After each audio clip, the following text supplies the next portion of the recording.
ഏറ്റവും പ്രായം കൂടിയ പശു ഇവളാണ്. ഇത് നമ്മളുടെ തന്നെ നമ്മള് കുത്തിവെച്ച് നമുക്കുണ്ടായ കുട്ടിയിൽ നിന്ന് പശു ആയതാണ്. ആ പശുവാണ്, ഇവളുടെ പേരാണ് വാസന്തി.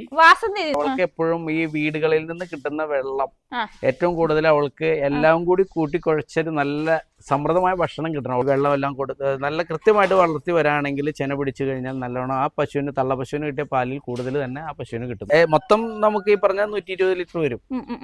അപ്പൊ ഒരു 7,000-7,500 അത്രയും ദിവസം 7,500 രൂപയിലധികം പാലുൽപാദനമുള്ള ഒരു അടിപൊളി പശുവാമാട്ടം നമ്മൾ ഇന്ന് കാണാൻ പോകുന്നത്.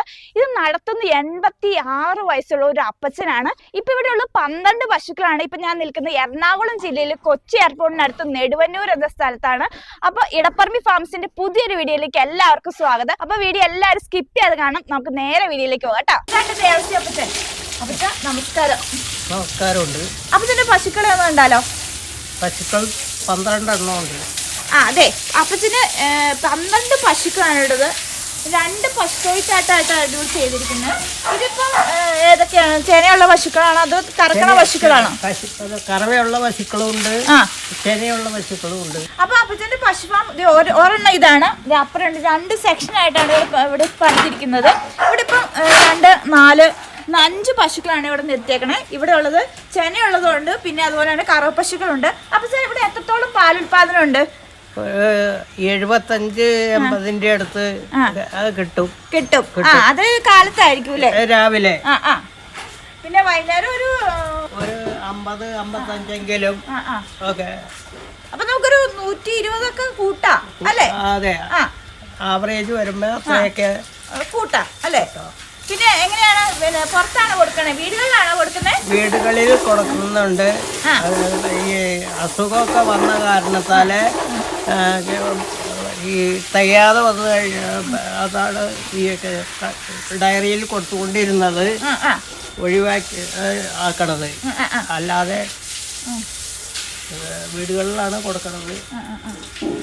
എന്നാലും നമുക്ക് നിന്ന് സംസാരിക്കണം, നമുക്ക് നടന്നു തന്നെ സംസാരിക്കാം. 2 അപ്പുറം ഇപ്പുറം നിർത്താവുന്ന രീതിയിലാണ്, പശുക്കൾ നിർത്താവുന്ന രീതിയിലാണ് ഈ ഒരു പശു തൊഴുത്ത് പണിതിരിക്കുന്നത്. പിന്നെ ഇവിടെ ഇപ്പോഴത്തെ സമയം എന്ന് വെച്ചാൽ ഒരു കറവ ടൈമാണ്. അപ്പൊ ഇപ്പൊ എത്ര വർഷമായി പശുപാം തുടങ്ങിയിട്ട്? ഇത് ഏകദേശം ഒരു 25 കൊല്ലമെങ്കിലും ആയിട്ടുണ്ട്. 25 കൊല്ലമായോ? അതെ അല്ലേ? ഇത് അപ്പച്ചനായിട്ട് തുടങ്ങിയതാണോ? ഞാനും മക്കളും എല്ലാം കൂടി തുടങ്ങിയേക്കണതാണ്. അപ്പച്ചന് ഒരു ജോലി ഉണ്ടായിരുന്നല്ലോ. എന്ത് ജോലിയായിരുന്നു? നമുക്ക് നടന്നാലോ? വാട്ടർ അതോറിറ്റിയിലായിരുന്നോ? അതെ. അന്നേരം ചെയ്യുന്നുണ്ടായിരുന്നോ? അന്നും ഉണ്ടായിരുന്നല്ലേ? അപ്പച്ചനിപ്പോ എത്ര വയസ്സുണ്ട്? 86 വയസ്സുണ്ട്. എന്നിട്ടും ഈ പശുഫാമിന്റെ പ്രവർത്തനങ്ങൾ സജീവമായി തന്നെ തുടർന്നുകൊണ്ടിരിക്കുക കേട്ടോ. അപ്പൊ നമ്മള് ആദ്യത്തെ കണ്ടല്ലോ, ഇത് 2ാമത്തെ പശു തൊഴുത്താണ്. ഇപ്പൊ ഉള്ളത് HF-ന്റെ ക്രോസ് ആണ്. എന്താണ് അപ്പച്ചന് HF-ന്റെ ക്രോസ് നിർത്താൻ കാരണം? രോഗങ്ങൾ കുറവായത് കൊണ്ടല്ല, അത് അങ്ങനെ ആദ്യം തുടങ്ങിയുള്ള ശീലം അനുസരിച്ച് തുടർന്നുകൊണ്ട് പോകുന്ന രീതിയാണത്. അതെ. ഓക്കെ. ഇപ്പൊ ഇവിടെ ഉള്ളത് ക്രോസ് ഇനത്തിൽപ്പെട്ട പശുക്കളാണ്. സാധാരണ ഇതുങ്ങളെ ക്രോസ് ഇനത്തിൽപ്പെട്ട പശുക്കൾ നിർത്തുകയാണെങ്കിൽ രോഗങ്ങൾ ഉണ്ടാവില്ല. പിന്നെ അത്യാവശ്യം കൊഴുപ്പുണ്ടാവും, പാലുണ്ടാവും. ഇത് എൻ്റെ ഈ കുട്ടികളെല്ലാം പഠിക്കാൻ വേണ്ടി ആണ് ഇത് ആരംഭം കുറിച്ചത്. ഏതാണ്ട് 60 വയസ്സായപ്പോൾ തുടങ്ങി. എനിക്ക് 60 വയസ്സായപ്പോൾ തുടങ്ങി ഈ ഇവരെ വളർത്തി പരിപാലിച്ച് നിസ്സാര കിട്ടുന്ന പാൽ കൊണ്ട് അന്ന് വളരെ കുറച്ച് പശുക്കളെ അന്ന് ഉണ്ടായുള്ളൂ.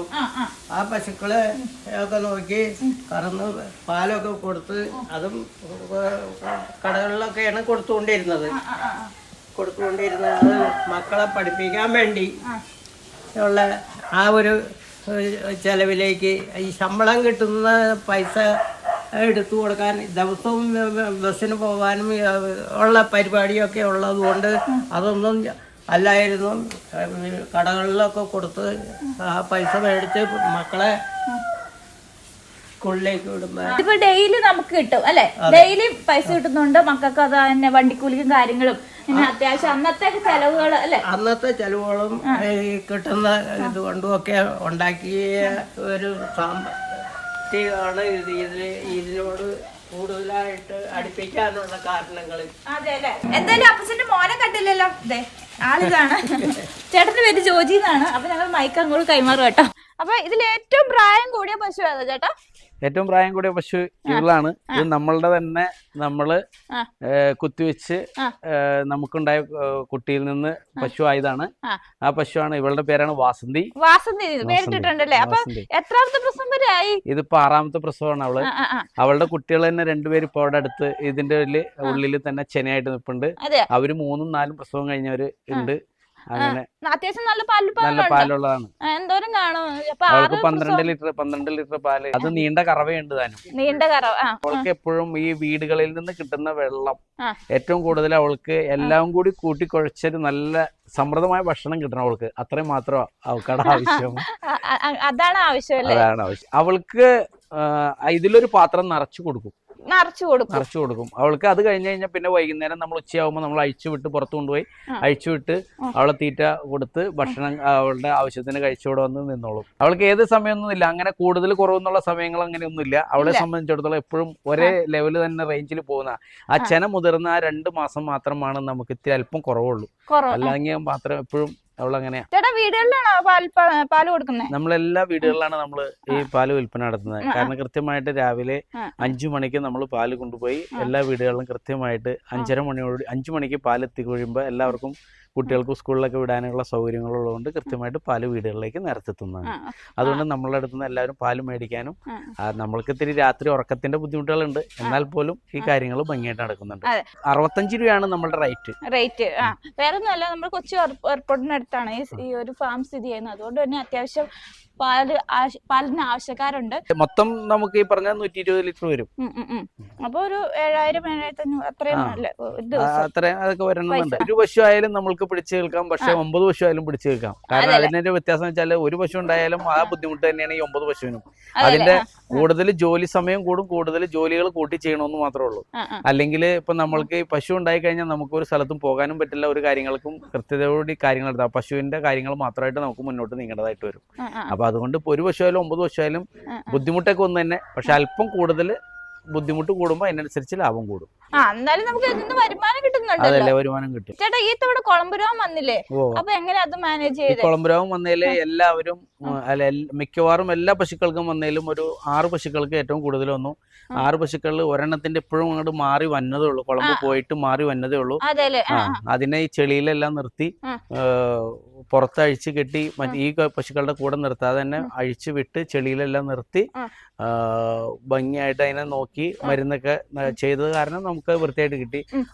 ഒരു പശു മാത്രമാണ് ചത്തുപോയുള്ളൂ, ബാക്കിയൊന്നും പോയില്ല. എല്ലാ പശുക്കളും അങ്ങനെ നമുക്ക് വൃത്തിയായിട്ട് തന്നെ കൈകാര്യം ചെയ്യാൻ പറ്റി, മാറി. അതുകൊണ്ട് ഈ തവണ പാല് വളരെ കുറഞ്ഞു പോയി. മൊത്തത്തില് ഈ ചെന പ്രസവിച്ച സമയങ്ങളിലായിരുന്നു, ഒരു 6 പശു പ്രസവിച്ച സമയങ്ങളായിരുന്നു അവർക്ക് ഇത് പിടിച്ചത്. അതിന് മൊത്തം പാല് കുറഞ്ഞുപോയി. അതേപോലെ ഈ പശുവിന്റെ പാല് മൊത്തം പ്രസവിച്ച ആഴ്ചയിൽ തന്നെയാണ് അതിന് പിടിച്ചത്. കിടാവും ചത്തുപോയി, അതിന്റെ പാലും മൊത്തം പോയി. ഇപ്പൊ അതിന് പാലില്ല. തിരിച്ചു വരുത്തി മരുന്ന് ഹോമിയോ മരുന്നും അതേപോലെ ഇംഗ്ലീഷ് മരുന്നും ഒരുമിച്ച് തന്നെ കൊടുത്തത്. നമ്മൾ ഹോമിയോയും കൊടുത്തു, ഇംഗ്ലീഷ് മരുന്നും ഒരുമിച്ച് കൊടുത്തതിന്റെ പേരിൽ തന്നെയാണ് കുറേയും കൂടി വ്യത്യാസം വന്നത്. ഇവിടെ വേറൊരു കാര്യമുണ്ട് കേട്ടോ, ഇവിടെ കുട്ടികളെ നിർത്തി വളർത്തിയെടുത്ത് പശുക്കളാക്കി എടുക്കും അല്ലെ? അതെ. ഈ പറഞ്ഞ വാസന്തിയുടെ തന്നെ 2 പശു ഇപ്പോഴും അവളുടെ കുട്ടികൾ തന്നെ 2ഉം ചെനയായിട്ട് നിൽക്കുന്ന, ഒരാള് 3ാമത്തെ പ്രസവവും ഒരാള് 4ാമത്തെ പ്രസവമായിട്ട് നിൽക്കുന്ന ഇവിടെ നമ്മൾ തന്നെയുണ്ട്. അതിന്റെ പ്രത്യേകത എന്ന് വെച്ച് കഴിഞ്ഞാൽ നമ്മൾ ആ ഒരു പശുവിൽ നിന്നുണ്ടാകുന്ന കുട്ടികൾ ആ പാല് തന്നെ അവരുടെ മക്കൾക്കും കിട്ടുന്നുണ്ട്. നല്ല ആ ഒരു എന്താ പറയാ, അതിന് വേണ്ടുന്ന പരിപാലനം കൊടുത്തു കഴിഞ്ഞാൽ നല്ല ചെറുപ്പത്തിലേ മുതൽ നന്നായിട്ട് നോക്കി വളർത്തി ഈ വെള്ളമെല്ലാം കൊടുത്ത് നല്ല കൃത്യമായിട്ട് വളർത്തി വരാണെങ്കിൽ ചെന പിടിച്ചു കഴിഞ്ഞാൽ നല്ലോണം ആ പശുവിന് തള്ള പശുവിന് കിട്ടിയ പാലിൽ കൂടുതൽ തന്നെ ആ പശുവിന് കിട്ടുന്നുണ്ട്. സാധാരണ ഫാമുകളിൽ ഇങ്ങനെ കുട്ടികളെ നിർത്താറില്ല, അപ്പൊ തീറ്റ ചെലവ് കൂടുതലാണെന്നും പറഞ്ഞു. പക്ഷെ ചേട്ടന് എന്ത് അങ്ങനെ തീറ്റ ചെലവാണെങ്കിൽ പോലും നമ്മളൊരു പശുക്കുട്ടിയിൽ നിന്ന് പിന്നീട് കിട്ടുന്ന വരുമാനവും അതിന്റെ ആരോഗ്യ പ്രശ്നവും ആരോഗ്യ കൂടുതലും എല്ലാം ആ പശുവിൽ നിന്ന് നല്ല നമുക്ക് ആനുകൂല്യങ്ങൾ വർധനവുണ്ട്. അതുകൊണ്ടാണ് നമ്മൾ ആ കിടാക്കളെ നമ്മൾ അങ്ങനെ നിർത്തുന്നത്. നമ്മൾക്ക് എപ്പോഴും പ്രതിരോധ ശക്തി ആ പശുക്കൾക്ക് കൂടുതലായിരിക്കും. അപ്പൊ ഇത്രയും സമയം നമ്മൾ കണ്ടുകൊണ്ടിരുന്ന 86 വയസ്സുള്ള ദേവസി അപ്പച്ചന്റെ പശു വളർത്തലാണ്. അപ്പൊ വീഡിയോ ഇഷ്ടപ്പെട്ടാൽ ലൈക്ക് ചെയ്യുക, അതുപോലെ ചാനൽ ഒന്ന് ഫോളോ ചെയ്യാൻ മറക്കരുത്. അപ്പൊ അടുത്തൊരു നല്ലൊരു വീഡിയോ ഞങ്ങൾ വരുന്നത്. അതുവരെ നമസ്കാരം.